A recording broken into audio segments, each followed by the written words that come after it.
प्रसार भारती अभिलेखागार की प्रस्तुति सदाबहार सुनहरे दौर का अनमोल खजाना। बहनों और भाइयों, मेरे देशवासी बहनों और भाइयों, साथी नागरिकों, बहनों और भाइयों, बहनों भाइयों और मेरे देश के प्यारे बच्चों, संग्रहालय के गलियारों से हास परिहास।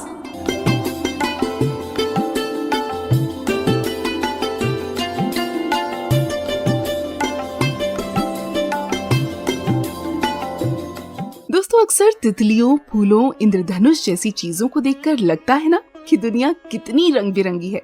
पर न सिर्फ इन सबको देखकर बल्कि दुनिया में अक्सर अलग अलग तरह के लोगों को देखकर भी ये एहसास हो ही जाता है कि दुनिया वाकई बेहद रंग बिरंगी है।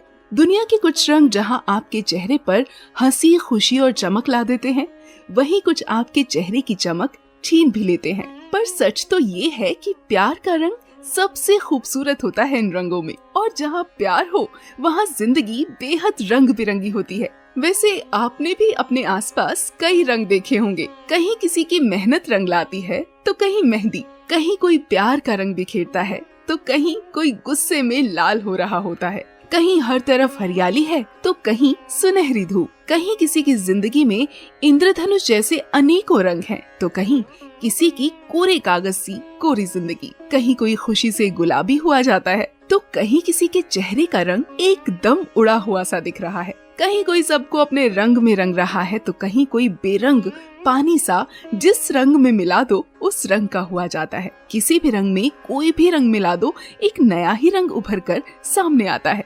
सचमुच कितनी रंग बिरंगी है ना ये दुनिया। ऐसे ही कुछ रंगों का जिक्र किया है लेखिका वनिता उपाध्याय ने अपने इस हास्य लेख में, जिसका नाम है दुनिया रंग बिरंगी। तो आइए सुनते हैं दुनिया रंग बिरंगी।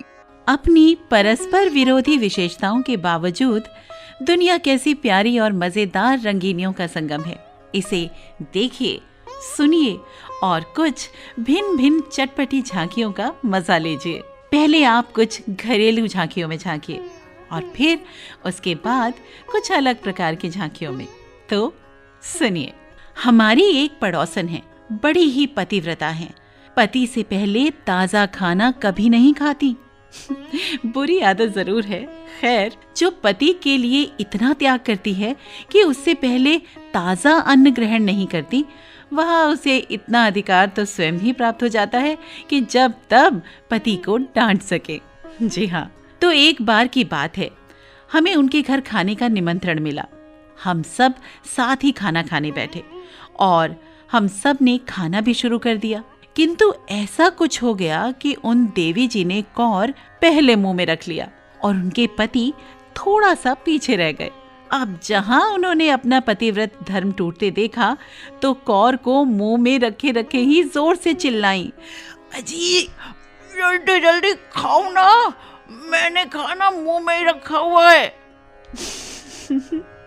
उनकी डांट ऐसी जोर की थी कि बेचारे उन महाशय ने गर्म गर्म कौर ही मुंह में रखकर जीभ जला ली, जिसके कारण उनके खाने का सारा मजा ही किरकिरा हो गया।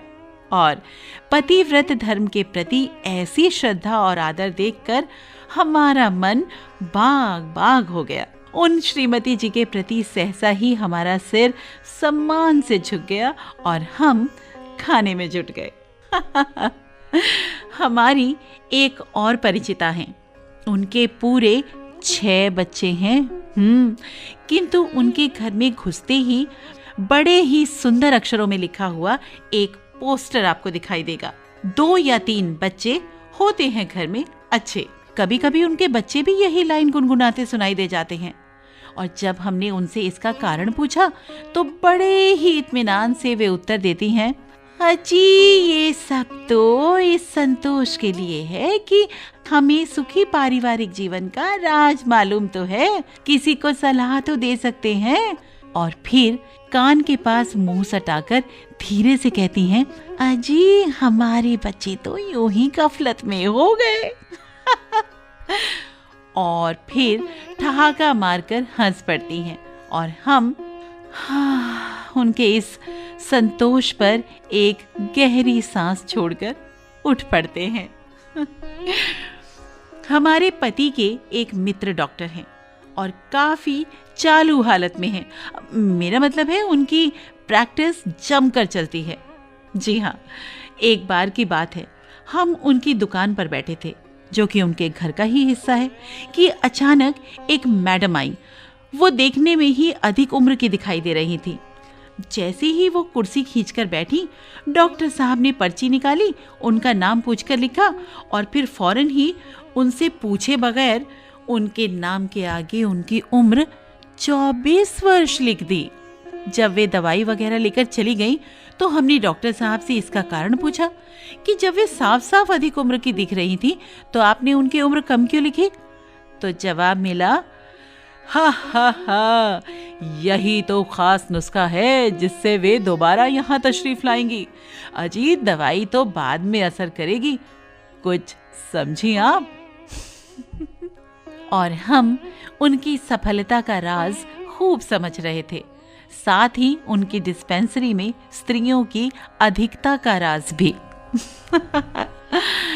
ऐसे ही पहले कभी हमारी एक पड़ोसन हुआ करती थी तो वो छठी फेल, किंतु उन्हें अंग्रेजी बोलने का भयंकर शौक था और वे अपने इसी शौक की खातिर बेचारी अंग्रेजी की टांग बुरी तरह तोड़ा करती थी। अक्सर वे कहती थी, हमारे बड़े भैया बड़े ही इंटेलिजेंट हैं, आजकल फला जगह रिसर्च कर रहे हैं। या अपने घर आए किसी मेहमान को विदा करते समय कहती, अच्छा जी, अब हमारी मेमोरी रखना। किचन कहते समय भी अक्सर उनकी जबान फिसल जाती और किचन के बदले वे चिकन कह दिया करती। अब आप ही बताइए, शब्दों का ऐसा प्रयोग देखकर बेचारी अंग्रेजी को लंगड़ा कर चलने की भी कहाँ जगह रह जाएगी।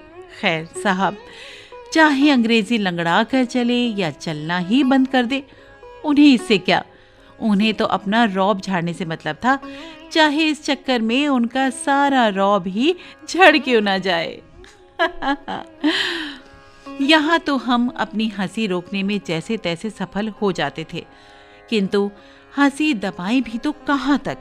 हमें तो ऐसे ऐसे लोगों से पाला पड़ा है कि हंसी बाहर निकलने को उबल उबल पड़ती है और हम उसे रोके रोके जाते हैं। अब आप भी देखिए और हमारी हंसी पर तरस खाइए। हमारी एक अच्छी सहेली हैं, उनके घर जब भी जाइए रेडियो के साथ गाती हुई मिलेंगी। बात भी करेंगी तो हर बात के साथ गाने की एक लाइन भी होगी। जी, उनसे पूछिए, आप तो बहुत दिनों से आई नहीं, तो पहले तो बिना कुछ बोले एक टक हमारी तरफ देखते हुए गाती रहेंगी, वादा तेरा वादा। फिर कहेंगी, टाइम ही नहीं मिला, वादा तेरा वादा। और हम कहेंगे, आज पिक्चर का मूड है, चलेंगी? जवाब फिर उसी तरह मिलेगा, जय गोविंदम जय गोपालम। कौन सी पिक्चर लगी है? अब आप ही बताइए, हम हमारी हंसी रोकें या उसे बाहर निकाल दें या उन्हें पिक्चर का नाम बताएं? पिक्चर तो उस दिन जो देखनी थी सो देखी, किंतु हमने एक सप्ताह तक उनके घर ना जाने का निश्चय कर डाला, वरना उसी फिल्म के गाने हमें अपने हर एक प्रश्न के उत्तर में सुनने को मिलते, जो कि हमें उस फिल्म में भी बहुत महंगे पड़े। हम आपको कहाँ तक सुनाएं। एक क्लास 1 साहब की साहिबा हैं, वो बोलेंगी तो झगड़े की टोन में और झगड़ेंगी तो युद्ध वाले स्टाइल में। खैर, ये तो उनका व्यक्तिगत मामला है, किंतु इसके अलावा उन्हें एक और भी शौक है, और वो शौक है अपने उधार लिए हुए पैसों को बढ़ा चढ़ा कर बताना। यानी जितना पैसा उधार लिया है उससे दुगना बताने में वे एक अजीब गर्व का अनुभव करती हैं। शायद वे इसी में अपनी शान समझती हैं कि हम इतने समर्थ हैं कि 1-2 हज़ार रुपया उधार लेकर चुका सकते हैं। एक बार कहने लगी, हमने तो कपड़े वाले से 1000 रुपए के कपड़े लिए थे, 500 रुपए दिए और 500 अभी देना बाकी है। पर बाद में पता चला कि उन्होंने कुल कपड़े लिए ही 500 रुपए के थे। अब जरा सोचिए, ये भी कोई शान वाली बात है? लेकिन साहब, ये तो दुनिया है जिसके अनेकों रंग में ये भी एक अजीब सा रंग है। एक साहब लोगों के यहाँ से फेंके जाने वाले कचरे से ही लोगों के स्तर का पता लगाया करते थे। अगर किसी के घर के सामने अंडे के छिलके या अखरोट के छिलके या फिर बिस्कुटों के खाली पैकेट पड़े हुए दिख जाएं, तो कहते, भाई वाह, क्या स्टैंडर्ड कचरा फेंका है, लगता है काफी तर रहते हैं साहब। और कहीं ऐसे वैसे कचरे को देखकर कहते, लगता है बेचारे की हालत खस्ता है। इसीलिए वे स्वयं अपने घर के सामने बड़ी सतर्कता एवं मेहनत से कचरे का स्टैंडर्ड बनाए रखते हैं। तो साहब, अभी तक तो आपने दुनिया के बड़े ही प्यारे एवं शोक रंगों का आनंद लिया। अब एक ऐसा रंग भी देखिए जो थोड़ा उदास है, गहरा है और काफी कुछ सच्चा भी है। एक ज्योतिषी महाराज हैं जो कभी किसी को निराश नहीं करते और सबके भविष्य की अच्छी अच्छी बातें ही बताते हैं। इसीलिए सभी उनसे बहुत खुश रहते हैं और बड़ी उम्मीदों से उनके पास जाते हैं और खुश खुश लौटते हैं। वही ज्योतिषी अब ये भी कहते नजर आते हैं कि भविष्य में मध्यम वर्गीय मनुष्य मधुर स्वप्न दृष्टा हो जाएगा, साथ ही उसकी याददाश्त भी बहुत अच्छी हो जाएगी।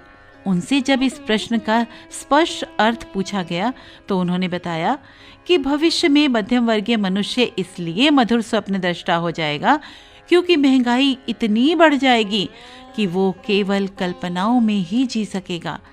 वो कल्पनाओं के माध्यम से ही अपनी सारी इच्छाओं की पूर्ति होते देख सकेगा। अच्छा जीवन स्तर वो स्वप्न में ही पा सकेगा, क्योंकि वास्तविक जीवन में तो वो खाना कपड़ा ही मुश्किल से जुटा पाएगा।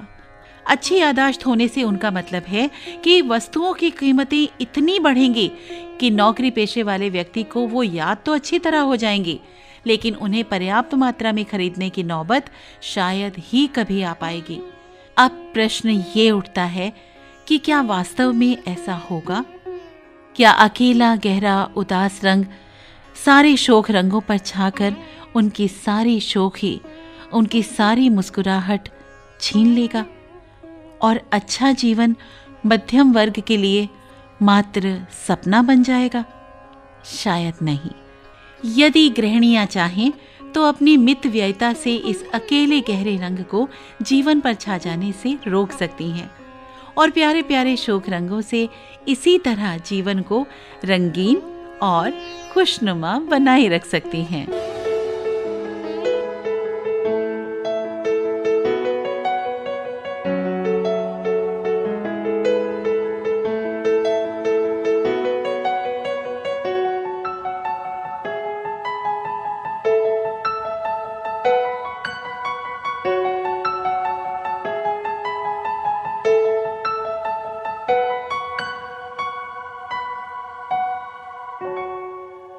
अभी आपने सुना हास्य लेख दुनिया रंग बिरंगी। लेखिका थी वनीता उपाध्याय, वाचन था सविता शर्मा का, कंपेयर थी रेखा रानी और निर्मात्री रंगोली श्रीवास्तव।